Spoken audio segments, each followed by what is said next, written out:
Buenas tardes. Estamos nuevamente con el programa Micrófono Ciudadano dentro del Movimiento de Representación Ciudadana con nuestro invitado esta vez, Moisés Jauregui Aros. De Un parte gusto. mía, Ignacio Gaña, y de parte de Daniel Nicolás, Moisés, te agradecemos mucho que estés con nosotros. ¿Cómo Muchas estás? gracias a ustedes por la invitación. De nada. Voy a hablar un poquito de ti para que la gente se interiorice. Moisés Jauregui Aros, egresado de Derecho de la Universidad de Chile, liberal, exdirector de Liderazgo para América Latina en Students for Liberty. Esto fue entre el 2018 y el 2019, tengo entendido.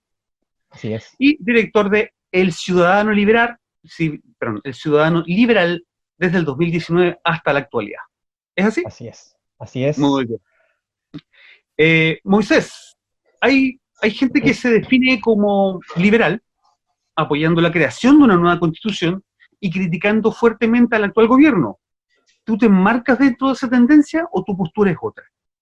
Mi postura es efectivamente a favor del apruebo por una, por una nueva constitución y soy bastante crítico del accionar de este gobierno, si bien de plano soy bastante sincero y digo que voté por Sebastián Piñera tanto en la primera como en la segunda vuelta presidencial.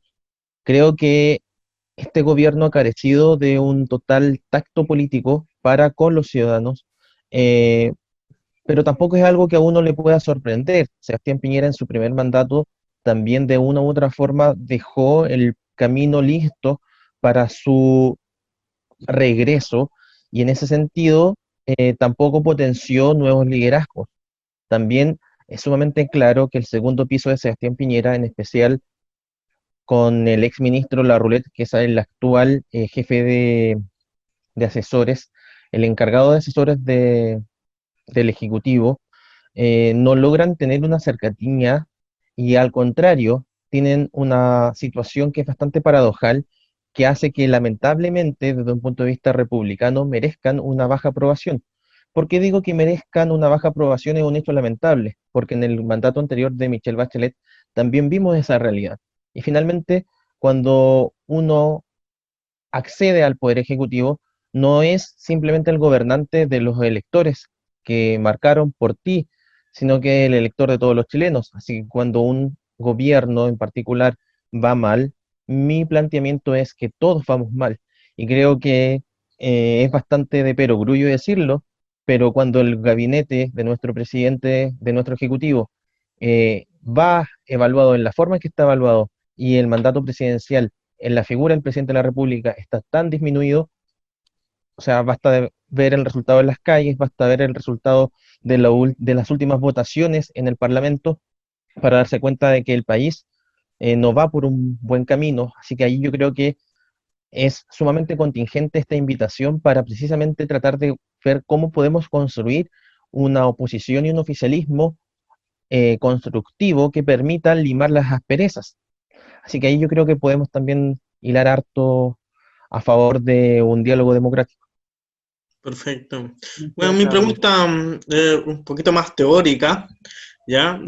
Todos hemos visto, bueno, en el mundo hay algunos gobiernos neoliberales y, de derecha principalmente, ¿cierto? Y retroceden ahora en apoyo en cierta medida y otros comienzan a caminar más hacia el centro. Según esto, el sistema capitalista sigue siendo una consecuencia natural de una sociedad libre, ¿no? O sea, a ver, podemos decir que efectivamente un sistema de libertad lleva necesariamente desde el prisma liberal a un sistema de libre mercado, porque podemos hablar de un sistema capitalista o podemos hablar de un sistema de libre mercado. Aquí yo también me puedo involucrar un poquitito más en el aspecto teórico y decir que, por ejemplo, China actualmente es un régimen capitalista, pero no es un régimen de libre mercado. Si entendemos capitalismo bajo los términos de Karl Marx, que es no más ni menos que acumulación de capital en favor de la producción. Pero si hablamos de un sistema de libre mercado, entendemos que la libertad de mercado fluye primeramente desde el individuo. Entonces, si entendemos que el actual ejecutivo no es mayoritariamente libre mercadista, sino meramente capitalista, en razón a que no defiende una libertad desde un punto de vista integral, sino solamente su fase económica, ahí entramos también en conflicto. Así que ahí me gustaría que pudieses también, o pudiésemos ver hacia dónde dirigimos la pregunta, porque no sé si me voy a anticipar con algo que puedas tú también tener en cuestionamiento. Sí, perfecto. Lo que pasa es que, bueno, nosotros que vivimos acá y tenemos un sistema neoliberal, eh, todos sabemos más o menos que la libertad de mercado se cumple como a medias, ¿cierto? O sea, hay la Totalmente. existencia, una gran existencia monopólica, ¿cierto? Entonces, eh, en vista de que, claro, se ha producido esta dinámica, y estas son, entre comillas, como las consecuencias que hemos podido nosotros vivir del neoliberalismo. ¿Cómo se explica entonces? O, bueno, en el fondo, claro, tenemos estos gobiernos que han sido neoliberales y han tenido que retroceder, ¿cierto? Como para poder dar cabida a esto del libre mercado. O derechamente moverse un poco hacia el centro, ¿cierto? Dejando un poco de lado la priorización del mercado. Entonces, por ejemplo, ¿qué me podrías decir tú del camino que está recorriendo Chile al respecto? O sea, ¿qué perspectiva tienes tú? Primeramente, si es que lo queremos hablar desde un punto de vista más teórico, yo ahí adscribo a la teoría de Luigi Singales. ¿Qué plantea este caballero? Plantea de que el sistema capitalista, el sistema de libre mercado, ahora para tratarlos de manera sinónima, degenera en una verdadera situación de colectivismo, mejor dicho, de mercantilismo, en donde mediante prebendas ciertos sectores empresariales coaptan el poder del Estado para beneficio de sus propios intereses particulares en detrimento del bien común. Y una clase política en su mayoría o en gran parte recibe estas prebendas porque les permiten a sí mismos seguir siendo electos en el poder. En este último punto lo vinculo con la pregunta de por qué tenemos, por ejemplo, a un, imagino tu pregunta va enfocada a un Iván Moreira, acérrimo pinochetista, votando a favor del retiro del 10% y no votando a favor, por ejemplo, eh, de mantener determinadas lógicas de mercado en el modelo de pensiones. Y creo que está intrínsecamente vinculado con lo último, y es que como ya no tienen quizás el beneficio de los sectores empresariales, lo que necesitan hacer es quedar en beneplácito con sus electores. Entonces, ir en contra de los electores, pero a favor de lo que ellos entienden como sus principios, les traería como consecuencia no ser reelectos. Y como no tienen la capacidad teórica ni práctica de poder defender sus principios, puesto que han abandonado la lucha cultural y solamente se han centrado en mantenerse en el poder. Y aquí, por ejemplo, hay una crítica que es transversal a lo que fue la exconcertación y en lo que es actualmente Chile Vamos, que entró en esta dinámica de un libre mercado corrompido, que es lo que usualmente se tiende a llamar como neoliberalismo. No es sino la degradación de un sistema de libre mercado. Vemos lo que nosotros estamos viendo hoy, que entran a esta dinámica no porque tengan una convicción, sino porque simplemente están viendo la matemática electoral y estamos próximos a una elección en donde si es que no son capaces de justificar sus medidas ante el ciudadano común y corriente, saben que cuando vayan a pedirle el voto, les van a hacer una desconocida y van a votar por el candidato que sí sea capaz de hacerlo. Ujú. Claro. Moisés, te voy a llevar a una cosa fue coyuntural en algún momento, pero ahora es estructural. Eh, la derecha siempre ha tenido problemas, bueno, cierta parte de la derecha, hay que ser súper justo porque hay una parte de la derecha que no. Hay cierta parte de la derecha extrema, que ha tenido problemas en su relación con los derechos humanos en la sociedad chilena. ¿Tú dónde ves un reconocimiento más profundo de los derechos humanos, pero hablando de la derecha? ¿Y cómo ves a aquellos que están muy distanciados del concepto? Yo veo que aquellos que están muy distanciados del concepto son los que van a vivir la derrota electoral de la derecha más fuerte desde el retorno a la democracia. Creo que es una postura insostenible, porque si bien uno puede defender un modelo económico que se produjo lamentablemente en un periodo de dictadura, de opresión de las libertades individuales y de persecución política, eso no significa bajo ningún punto de vista que tú vayas a validar la violación sistemática que efectivamente se realizó en Chile contra los derechos humanos, Claro, en una especie de beneficio que de el sus fin propios justifica los intereses. medios, una cosa así. Claro, y termina siendo bastante maquiavélico en la comprensión teórica, pero hoy por hoy, para muchos prácticamente, eh, o sea, me he encontrado con determinadas figuras, con determinados adscribientes a estas ideas más de extrema o de derecha más dura, en donde te dicen, pero si había que matar a las personas porque estábamos en una situación de guerra civil. Mm. Entonces, llega un punto en donde tú no logras diferenciar estos radicales de cualquier otro a los cuales ellos dicen oponerse. Entonces, en el fondo, lo que uno empieza a obtener de conclusión es que no están en contra de determinadas tiranías, sino solo en contra de aquellas tiranías que se oponen a sus propios intereses. Y allí es donde el marco de centro, ya sea una socialdemocracia o un centro liberal, juegan un rol, y es el rol que les dice a los ciudadanos: nosotros nos oponemos a las dictaduras de izquierda, a las dictaduras de derecha, y nos oponemos principalmente a la violación de los derechos de los individuos. Pero si nosotros no somos capaces de hacer una defensa irrestricta de aquello, luego terminamos enlodados con, con esos sectores. Y luego viene Ignacio a hacer la pregunta en donde tiene que distinguir, en donde lamentablemente los sectores moderados no logran reunirse entre sí para poder generar una fuerza con sus propias diferencias ideológicas, como para decir: acá estamos los que defendemos los derechos del individuo, acá estamos los que defendemos los derechos humanos, y no vamos a validar ni una dictadura de izquierda ni una dictadura de derecha. Suena bastante particular que esto siga siendo tema en el año 2020, en donde nosotros debiésemos de suponer que el rechazo hacia los regímenes, hacia los regímenes autoritarios y totalitarios debiese ser un hecho, pero por lo visto nos queda mucho por crecer y por aprender como sociedad. Claro, hay un proceso de madurez cívica en el fondo. Bueno, en el 2017 tú afirmaste en una columna que no existía el patriarcado en la sociedad moderna, ¿cierto?, occidental. Según Sí. esta premisa que tú declaras, ¿qué es lo que está argumentando en el fondo entonces el movimiento feminista? Yo creo que hay que distinguir dentro del movimiento feminista. Tenemos un movimiento feminista que efectivamente busca una radicalización, y ese movimiento feminista con el paso del tiempo ya ha dejado de ser considerado como feminismo propiamente tal, sino a adscribir a las teorías, por ejemplo, del embrismo.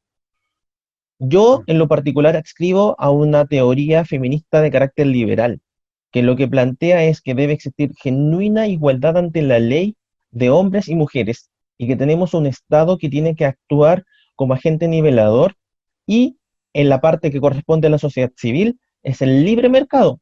Ojo, entendiéndose el libre mercado ahora desanclado de capitalismo, vale decir, la iniciativa particular la que termina favoreciendo a la mujer al momento de poder realizar determinados intercambios que le favorecen en una sociedad genuinamente libre. Y allí, por ejemplo, yo puedo llevar esto a un punto de vista de la norma. Con el paso del tiempo se han realizado determinadas reformas que han permitido, por ejemplo, el patrimonio reservado de la mujer casada. Eso también es una victoria a favor de una mujer que, habiendo tomado la determinación de casarse en sociedad conyugal, le permite a ella poder administrar de manera independiente lo suyo, cosas que antes no se realizaron. Pero aún así, claramente estamos extremadamente al debe con lo que es una verdadera igualdad entre hombres y mujeres, y allí yo creo que hay mucho por reflexionar y hay mucho por hacer. Prueba de aquello es que, a propósito del retiro del 10% de estos días, ha surgido a la palestra el tema de, ocupando una palabra un poco más coloquial, los papitos corazón, que están Mm. tratando de salvar el pago de las pensiones de alimentos.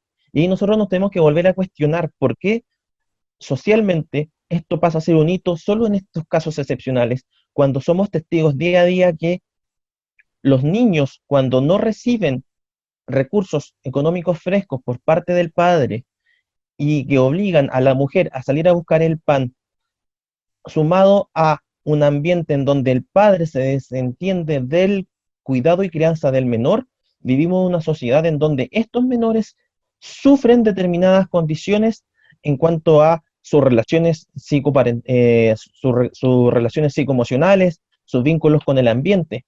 Entonces, también debemos de cuestionarnos por qué hoy por hoy, socialmente, la paternidad está asociada solo a la maternidad y no Mm, a una crianza efectivamente conjunta. Entonces, ¿por Claro. qué seguimos nosotros trabajando un sistema en el cual a la mujer se le carga, por ejemplo, a través del sistema de salud, a través del sistema de previsión, los costos asociados a la maternidad cuando el padre también pone carga genética para el nacimiento de un niño? Claro. Y es allí donde yo indico que bajo un sistema de libre mercado, el patriarcado como tal, como sistema de opresión, no existe. El punto es que si vivimos en un sistema de libre mercado corrompido, que ha degenerado en un cronicapitalismo, o como se podría traducir al castellano de forma más coloquial, en un mercantilismo real, claramente esta situación de desventaja de la mujer se va a hacer mucho más latente. Ujú. entendemos. Mira, tú en ese mismo tiempo, creo, definiste al feminismo radical como una concepción totalitaria. ¿Tú todavía piensas así? ¿Y por qué? Entendiendo la concepción de feminismo radical como embrismo, vale decir, una concepción que busca acallar las divergencias, en donde, por ejemplo, se planteó en determinados momentos que si la mujer hacía una denuncia, el propio sistema judicial era opresor porque le exigía a ella entregar la prueba necesaria para poder justificar, por ejemplo, una determinada situación de violencia. Entonces, que debía de invertirse la carga de la prueba y necesariamente darse el hecho de que el hombre tenía que justificar que no había cometido un determinado acto en particular. Bajo esa concepción, yo creo que es sumamente importante tener presente, hablando también acá entre hombres, Mm, que así como el hombre puede mentir, así como el hombre puede engañar, la mujer también lo puede hacer. La mentira, el engaño no es atributo de uno u otro género, es atributo lamentablemente del individuo, es el ser humano el que cae en esa corrupción. Entonces, si nosotros vamos a preentender que si porque alguien dice es A y por el solo hecho de ser de uno u otro género, ese A va a ser necesariamente cierto, pasamos a una concepción en donde la verdad ya no pasa a ser el objetivo de la justicia, sino simplemente una herramienta para opresión y disminución de las libertades individuales. mm. Perfecto. Sí, se entiende el punto. Bueno, ahora nosotros en Chile igual ya se acercan esto de lo que hablaba al comienzo del periodo de elecciones, ¿cierto? Y se han levantado algunas candidaturas o algunos esbozos, ¿cierto? No lo han declarado ahí, como a lo mejor lo hizo ahí Carter en un momento, hace unos días atrás. Pero por Auspiciado por ejemplo, sí mismo. claro, sí, por ejemplo, nosotros en la mayoría de las encuestas aparece al alza, por ejemplo, Jadwe, ¿cierto? Un poco la baja, levemente, la baja de Joaquín Lavín, ¿cierto? Principalmente lo que hace la encuesta Criteria, y en algunas otras están empatados, ¿cierto? ¿Qué opinión te merece todo este proceso, donde estas candidaturas han tomado un poco de fuerza, y qué explicación tienes tú para que se dé esta dinámica? Primero, creo que estamos en tiempos en los cuales el exceso de presidencialismo nos tiene hablando de una elección presidencial no solo un año, nueve Así no. meses antes, sino que Piñera en el verano del 2018 ni siquiera asumía aún y ya se estaba hablando de quién podía ser el sucesor. Entonces vivimos en una sociedad, en una cultura política que vea al presidente de la República casi como un verdadero pater familias, un verdadero padre de familia que nos tiene que proteger. Enhorabuena, han surgido desde las bases liderazgos más locales. Y allí tenemos, por ejemplo, el hecho de que las dos personas que me mencionas son alcaldes.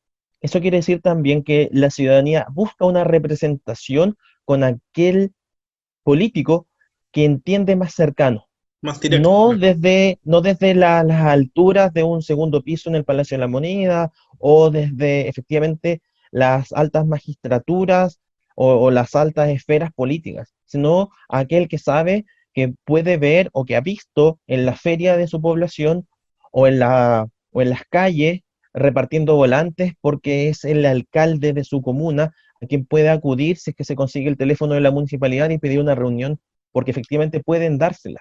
No así si yo quisiese, por ejemplo, reunirme con un ministro, es casi imposible lograr aquello siendo un ciudadano común. Así que yo creo que en ese sentido existe una oportunidad de tratar de lograr una mayor empatía y cercanía con la ciudadanía y esperemos que nuestra clase política entienda ese mensaje y deje de vivir en la apatía y en el desconocimiento de la realidad que vimos, por ejemplo, en un ministro Mañalich o en muchos miembros del actual ejecutivo que plantearon en su momento, por ejemplo, es que yo no sabía que existía determinada situación en nuestro país, me vengo ahora a sorprender, estoy en conocimiento de estos hechos, No lo lo que vimos de venir. verdad termina siendo aberrante, porque se supone que si llegas a esa magistratura, más que esa magistratura, a esa posición de poder, debieses de tener algo de conocimiento de la realidad. Un poco. Mira, sobre todo, hablando sobre el conocimiento de la realidad, en estos momentos la realidad es fabricada por los medios, o establecida por los medios, de lo que se llama la famosa agenda setting, pero también, y estamos hablando de los medios comunes, los medios masivos de comunicación, y también tenemos las redes sociales, etcétera. Pero los medios todavía tienen mucha fuerza, todavía están organizados, se ve tendencia ahí en los medios. Entonces, tú desde tu visión liberal, ¿qué opinión te merece que la propiedad de los medios esté tan concentrada, y sobre todo en manos de empresarios, que no son necesariamente empresarios de medios de comunicación, sino adquieren medios a su conveniencia? ¿Qué te Creo que parece eso? efectivamente el libre mercado acá ha jugado de una manera bastante especial. Y es, por ejemplo, prueba este mismo espacio o el medio, el centro de batalla que tengo a favor de las ideas de la libertad en YouTube, Ujú. en donde nosotros vamos viendo que a medida que pasa el tiempo, más allá del hecho de encontrarnos en medio de una pandemia de carácter global, existe mucho interés por informarse a través de estos espacios. Cosas de ir revisando la cantidad de visualizaciones, la cantidad de me gusta, la cantidad de personas que se conectan a ver estos encuentros, y allí uno empieza a ver que si bien estos medios de comunicación de carácter más masivo están concentrados en determinados grupos de poder, el propio flujo de los individuos ha llevado a que estos tengan una menor perpetración y estos espacios independientes, así como los medios digitales que han surgido durante los últimos años, como por ejemplo El Mostrador, El Claro. Ciudadano, The Clinic, sean muy demandados por la ciudadanía y como consecuencia de ello, las propias empresas han empezado a migrar a estos espacios para entregar la publicidad y han hecho que estos sean rentables en el tiempo. Así que en lo particular creo que hoy las redes sociales y las oportunidades de la Internet han permitido una apertura que si bien es gradual, va a terminar favoreciendo la diversidad y la democratización de la información. Claro. No. ¿Queda claro? Eh, ¿Sí? sí, bueno, también me surge la pregunta acá, ¿qué piensas a nivel ya personal de la calidad y el nivel de los políticos que tenemos hoy por hoy en las distintas cámaras, ¿cierto? ¿Y qué opinión te merecen esta clase política? Entendiendo también que hay mucha diversidad, sabemos que hay de todo un poco, pero de manera general. Que lamentablemente los buenos son la excepción, cuando debiesen ser la regla. Pero si tenemos una sociedad que no está suficientemente bien instruida en temáticas como, por ejemplo, educación cívica. Una sociedad que no ha recibido una buena calidad de educación, una sociedad que no entiende en un gran porcentaje lo que lee, difícilmente los representantes por los cuales vote van a ser mejores que aquello a lo cual ellos reciben como insumo para su elección.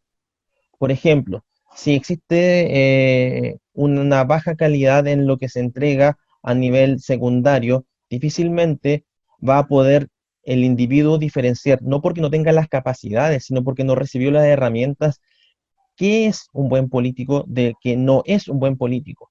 Así que ahí yo creo que también tenemos una perspectiva de largo plazo bastante eh, compleja, porque si nosotros no tomamos oportunidades como por ejemplo estos medios independientes para generar no solo instancias de discusión, sino también instancias de educación y de formación, los ciudadanos no van a tener las herramientas para poder decidir bien por qué un político, por ejemplo, que estuvo en el pasado en problemas judiciales por ejemplo, los casos de corrupción, los casos de Banco Penta, los casos de Corpesca, luego le venda una historia y diga, ah, me parece bien, casi como si aquel punto en el cual él se dejó corromper ya sea irrelevante para lo que vaya a hacer hacia el futuro.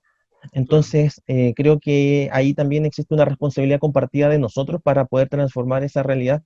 Y creo en ese mismo sentido que la convención constituyente, que es casi un hecho, va a ser la opción ganadora, además del apruebo, eh, puede permitirnos mejorar la clase política que venga por delante, a objeto de transformar la sociedad hacia un punto más libre, genuinamente, en donde los principios de justicia, solidaridad, equidad sean puntos fundamentales para construir una democracia en conjunto. Mira, tú hablas de la sociedad, pero a nosotros nos gustaría saber cuál es la sociedad que tú vislumbras debiera ser la chilena, no la que va a ser, porque uno puede pensar, fantasear incluso, nosotros deberíamos llegar a esto. Sabemos que la sociedad va a ir por este y otro lado, por cómo somos, pero tú, ¿qué piensas? ¿Cómo debiera ser? ¿Ya? ¿Cuál debiera ser nuestra esperanza? ¿Cuál debiera ser nuestro norte? Una, bueno, por algo adscribo a los lineamientos liberales en su bagaje más clásico, vale decir, un liberalismo a secas. Creo que debiésemos de aspirar, desde mi perspectiva, a una sociedad en donde de verdad hablemos de una real igualdad de oportunidades, en donde una persona como yo, que nace en la comuna de Pedro Aguirre Cerda, que por circunstancias de la vida, por circunstancias familiares, logró llegar en séptimo básico a un colegio emblemático y recibir una mejor calidad de educación, no sean casos excepcionales, sino que se conviertan en la regla. Que personas que viven en mi población, que es la San Joaquín, o la de al lado, que es la población La Victoria en la PAC, puedan decir, tengo el colegio cerca que va a entregar a mi hijo una calidad de educación buena, en donde la única diferencia con el colegio del barrio alto sea que quizás el papá del barrio alto quiere a su niño con una piscina en el colegio y obviamente en la población no se va a poder poner una piscina, pero que los profesores van a entregar una educación de calidad, que los contenidos van a ser vistos en la forma que tienen que ser vistos y por supuesto un foco en formar individuos que sean libres para que creen pensamiento crítico y no solamente tener un sistema educacional forjado en los albores de la revolución industrial para crear única y exclusivamente trabajadores. Tenemos que trabajar por un sistema educativo que forme hombres con pensamiento crítico para que puedan razonar la sociedad y decidir en su conjunto, entre ellos y nosotros, hacia dónde queremos avanzar. Pero si no tenemos las herramientas para poder recibir lo que estamos adquiriendo como conocimiento, es como si entrase por una oreja y se fuese por la otra. No existe un proceso cerebral que, que las capte, insisto, no porque la persona no tenga las habilidades, sino porque no se le forman las herramientas. Y eso también es parte de una clase política que no quiere individuos pensantes. Entonces, ¿cómo yo anhelo una sociedad? Una sociedad en donde cualquier niño, nazca donde nazca, pueda recibir las habilidades, pueda recibir las herramientas para pensar por sí mismo. Perfecto. Ujú. Sí, muy bien. Moisés, creo que en algún momento te lo comentábamos antes de entrar a la entrevista.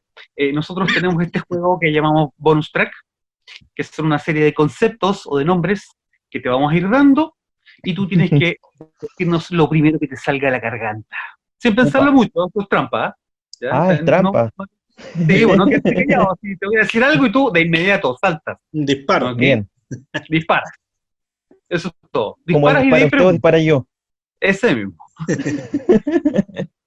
Entonces, primer concepto sería mansplaining, muy de moda el término. Mansplaining. Feminismo. Yep. Chile, vamos. Derrotado. Vlado Mirosevic. Socialdemócrata. Eje izquierda-derecha. Fracasado. Nueva constitución. Apruebo. Moisés, respetaste las reglas del juego, eso se agradece. Y se agradece mucho tu tiempo que hayas venido con nosotros a hablar de lo que piensas, un poquito de lo que sientes también de tu visión. De parte de Daniel y de parte mía, Ignacio, de parte del micrófono ciudadano dentro del movimiento de representación ciudadana, te damos las gracias. Sí, sí. Por mi ¿Necesitas parte, un poquito? Sí, por favor, dime. por mi parte, agradecer la invitación y por sobre todo invitar a los que nos escuchan a que trabajemos en conjunto. Claramente hay diferencias entre lo que se entiende por un centro liberal y lo que se entiende dentro de un marco de izquierda o de centro izquierda respecto a, por ejemplo, determinados puntos económicos. Lo importante es que aislemos a los ejes violentos de cada uno de nuestros sectores, que aislemos a los que quieren inhibir el diálogo, para que podamos sentarnos a conversar como personas que entienden los argumentos sirven para un diálogo democrático, que no nos busquemos que no busquemos silenciarnos, que busquemos escucharnos, que a esta altura parece algo, por muchos de extrema derecha, por ejemplo, parece casi una verdadera burla decir dialogar. Pues precisamente, si nosotros logramos tener más instancias como estas, en donde con pensamientos distintos nos reunimos para hablar del presente del país, vamos a poder conseguir una convención constituyente realmente representativa del universo diverso que es la sociedad chilena, y por supuesto el resultado va a ser una constitución que efectivamente nos represente a todos como individuos, a todos como ciudadanos de la República, y sea la primera creada efectivamente desde la ciudadanía y no desde las cúpulas de poder, desde que somos República Democrática de Chile. Así es. Moisés, muchas gracias por tus palabras. Agradecemos entonces finalmente esto. Gracias, bueno, por la disposición. Me sumo a las palabras de Ignacio. Y bueno, eso, pues, estamos al habla. Sí, pues estamos al habla. En otro episodio, como dijo ahí el compañero, hay que aumentar, ojalá, estas instancias de diálogo. Así que estamos entonces, chiquillos. Hasta luego. Sí. Que estén bien. Moisés, que esté muy bien. Chao, chao. Gracias.